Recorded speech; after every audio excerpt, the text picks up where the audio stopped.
Assalamualaikum warahmatullahi wabarakatuh. Kami dari kelompok 5 akan menyampaikan materi Islam dan ilmu pengetahuan dengan anggota Rahmatun-Nisa Fauzia, Rahilya Hafzanisa, dan Risa Nurhadijah Iskandar.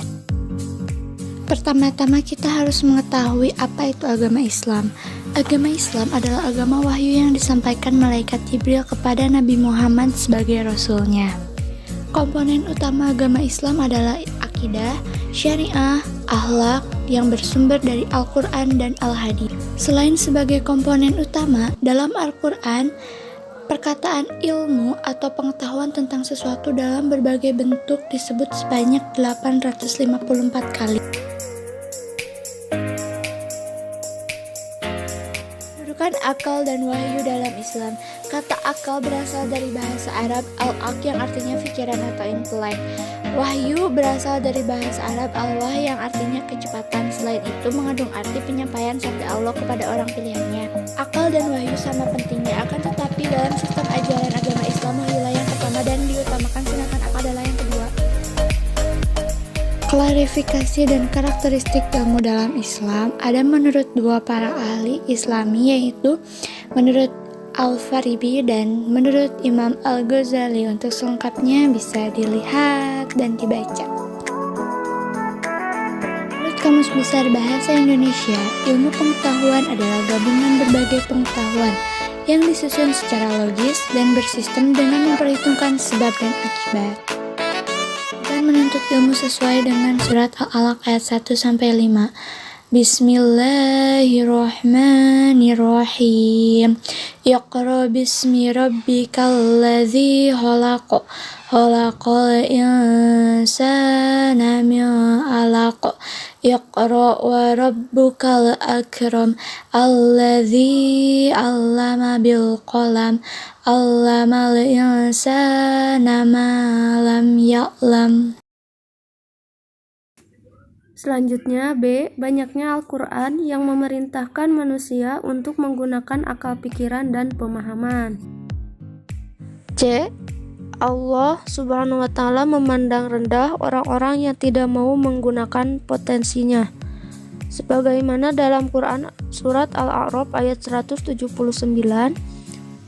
Bismillahirrahmanirrahim. Walaqad zara'na li jahannama katsiran minal jinni wal ins lahum qulubun la yafqahuna biha wa lahum 'ainun la yubsiruna biha wa lahum adhanun la yasma'una biha ulaika kal an'ami bal hum adall ulaika humul ghafilun. 2. Perintah menuntut ilmu. Menuntut ilmu adalah bagian yang sangat penting dari pengalaman ajaran Islam. Ilmu menunjukkan seseorang pada jalan kehidupan yang memberikan keyakinan. Dalam sebuah hadis yang diriwayatkan Ibnu Majah, thalabul ilmi faridatun ala kulli muslim. Menuntut ilmu wajib atas setiap muslim. Dan dalam Al-Quran, surat An-Nahl ayat 43, Bismillahirrahmanirrahim. Wa ma arsalna min qablika illa rijalan nuhi ilaihim fas'alu ahla dzikri in kuntum la ta'lamun. D. Allah Subhanahu wa Ta'ala memandang lebih tinggi derajat orang yang berilmu dibandingkan orang-orang yang bodoh. Tentunya Allah lebih melihat orang yang berilmu karena mereka telah selalu berusaha untuk belajar. Yang E. Allah SWT akan meminta pertanggungjawaban orang-orang yang melakukan sesuatu tidak berdasarkan ilmu. Oleh karena itu, kita jika melakukan sesuatu kebaikan harus berdasarkan ilmu, walaupun sedikit. Karena kalau tidak dengan ilmu, Allah akan meminta pertanggungjawaban atas apa yang kita lakukan. Yang F, pemahaman terhadap ajaran agama harus berdasarkan ilmu. Tentunya dalam ilmu agama pun harus berdasarkan ilmu. Yang G, dalam menentukan orang-orang pilihannya, Allah melihat sisi keilmuannya. Di muka bumi ini ada seorang pemimpin, yakni khalifah. Allah mengangkatnya berdasarkan sisi keilmuannya atau pengetahuannya. Yang H, Allah SWT menganjurkan kepada seorang yang beriman untuk senantiasa berdoa bagi bertambahnya keluasan ilmu.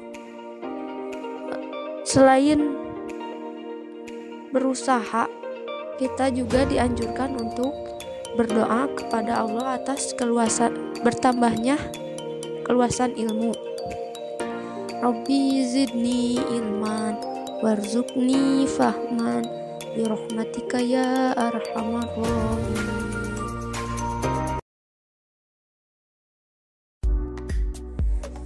Yang ketiga, model kewajiban.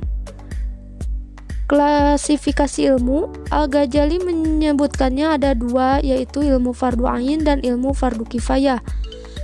Contohnya, mempelajari agama dengan mengikuti mata kuliah pendidikan agama adalah fardu ain.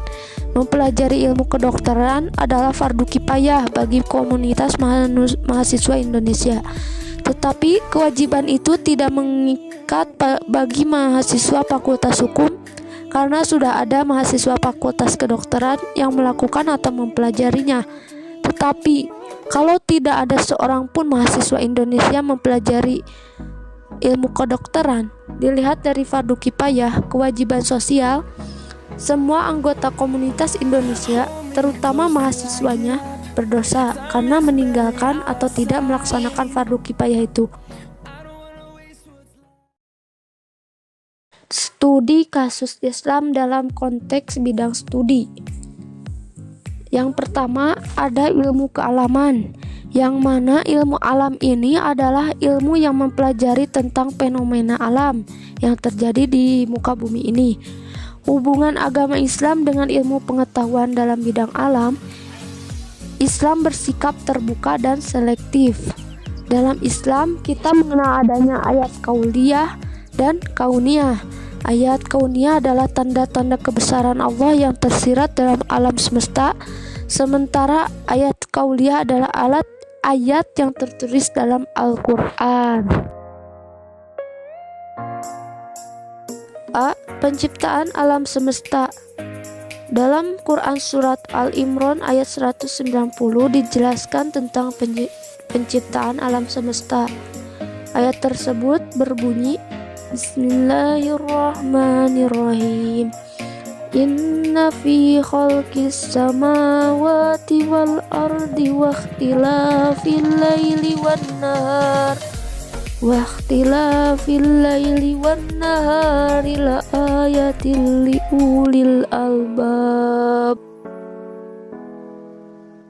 B. Asal-usul kehidupan. Bismillahirrahmanirrahim.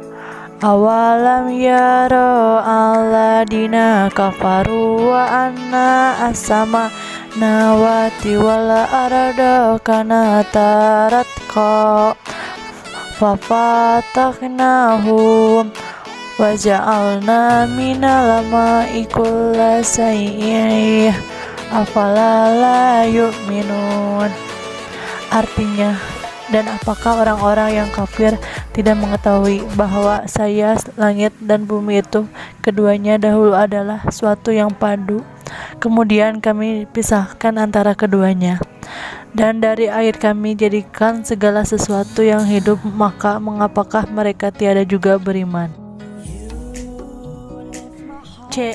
Fisika inti, hakikat jarah atau elemen dasar. Artinya, kamu tidak berada dalam suatu keadaan dan tidak membaca suatu ayat dari Al-Quran, dan kamu tidak mengerjakan suatu pekerjaan, melainkan kami menjadi saksi atasmu di waktu kamu melakukannya.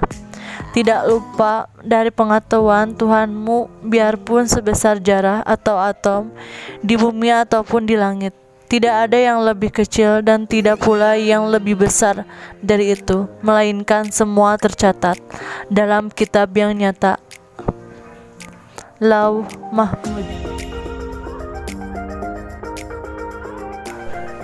2. Ilmu kemanusiaan, yaitu Al-Quran juga memuat ayat-ayat yang mengisyaratkan kondisi kejiwaan manusia dan segala sifat yang terkait dengan kemanusiaan manusia. Dalam kaitan ini terdapat ayat-ayat yang berkaitan dengan psikolog. Bismillahirrahmanirrahim. Kullu nafsi bima kasabat rahinut. Artinya, tiap-tiap diri bertanggung jawab atas apa yang telah diperbuatnya. Surat Al-Mutazir. B. Ekonomi. Kecelakaan besarlah bagi orang-orang yang curang, yaitu orang-orang yang apabila menerima takaran dari orang lain, maka mereka minta dipenuhi segala hal, dan apabila mereka mendakar atau menimbang untuk orang lain, mereka menguranginya. Surat At-Tafif ayat 83-13. C. Hukum.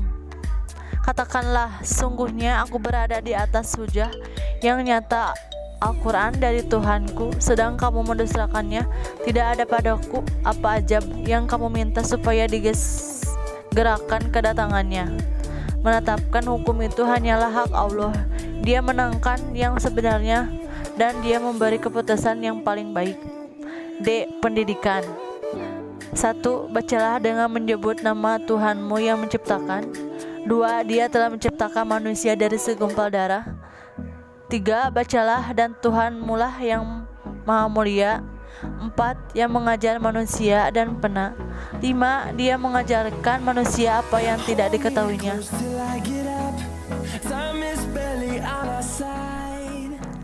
3. Ilmu sosial, yaitu adapun berdasarkan ilmu pengetahuan, yaitu sosial dan Al-Quran, Allah menciptakan manusia sebagai makhluk sosial dan hakikat penciptaan manusia adalah untuk beribadah dan bergaul dengan sesamanya. A. Politik. Katakanlah, wahai Tuhan yang mempunyai kerajaan, Engkau berikan kerajaan kepada orang yang Engkau kehendaki, dan Engkau cabut kerajaan dari orang yang Engkau kehendaki. Engkau muliakan orang yang Engkau kehendaki, dan Engkau hinakan orang yang Engkau kehendaki. Di tangan Engkaulah segala kebajikan, sesungguhnya Engkau maha kuasa atas segala sesuatu. B. Bahasa. Dan di antara tanda-tanda kekuasaannya ialah menciptakan langit dan bumi dan berlain-lainan bahasamu dan warna kulitmu. Sesungguhnya pada yang demikian itu benar-benar terdapat tanda-tanda bagi orang-orang yang mengetahui. Surat Ar-Rum ayat 30-22. B.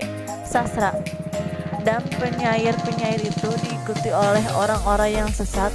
Tahu tidakkah kamu melihat bahwasannya mereka mengembara di tiap-tiap lembah, dan bahwasannya mereka suka mengatakan apa yang mereka sendiri tidak mengerjakannya, kecuali orang-orang penyair-penyair yang beriman dan beramal saleh dan banyak menyebut Allah dan mendapat kemenangan sesudah menderita kezaliman, dan orang-orang yang kezalim itu kelak akan mengetahui ke tempat mana mereka akan kembali. Cukup sekian dari kelompok kami. Wassalamualaikum warahmatullahi wabarakatuh.